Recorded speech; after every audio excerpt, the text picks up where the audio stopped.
Hello అండి, షిరిడి యాత్రలో భాగంగా ఈరోజు మీకు రెండు చూపిస్తున్నాను. ఒకటి కల్పవృక్షము, రెండు పంచముఖ విష్ణు గణపతి ఆలయము. ఈ వృక్షమేనండి షిరిడిలో గల కల్పవృక్షము. అయితే కల్పవృక్షం అనగానే క్షీరసాగర మదనం నుంచి వచ్చిందని మనందరికీ తెలుసు పురాణాల ద్వారా. ఇలాంటివి భారతదేశంలో మూడు ఉన్నాయంట, అందులో ఇదొకటంట. కల్పవృక్షం అంటే కోరిన కోరికలు తీర్చే కొంగు బంగారం అంటారు. వేసవికాలం వచ్చేసరికి ఆకంతా రాలిపోయి ప్రతి చెట్టు కూడా చిగురు వస్తుంది కదా, అలాగే ఈ చెట్టు అంతా ఆకు రాలిపోయి చిగురులతో ఉందన్నమాట. ఫుల్గా చెట్టు అంతా ఆకు వచ్చి పుష్పాలతో ఉన్నప్పుడు ఇలా ఉంటుందన్నమాట.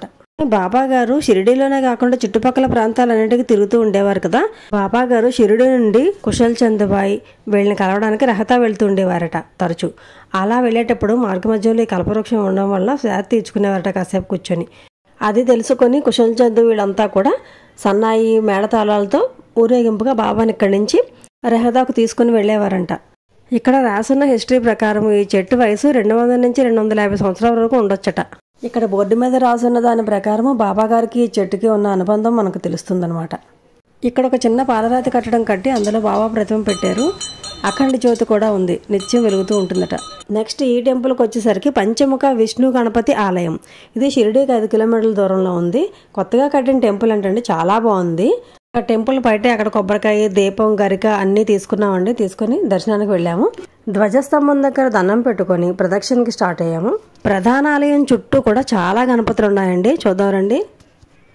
ఫస్ట్ బాల గణపతి, తరుణ గణపతి, భక్త గణపతి, వీర గణపతి, శక్తి గణపతి, విఘ్న గణపతి, సిద్ధి గణపతి, ద్విజ గణపతి.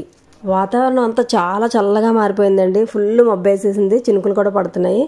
మేము ఎండలకు చాలా భయపడ్డాం, కానీ వాతావరణం చాలా బాగుంది. ఉచ్చిష్ట గణపతి. ఇక్కడికి వచ్చిన వాళ్ళంతా ఒక్కొక్కరు ఒక్కొక్క గణపతి దగ్గర దీపం పెట్టుకున్నారండి.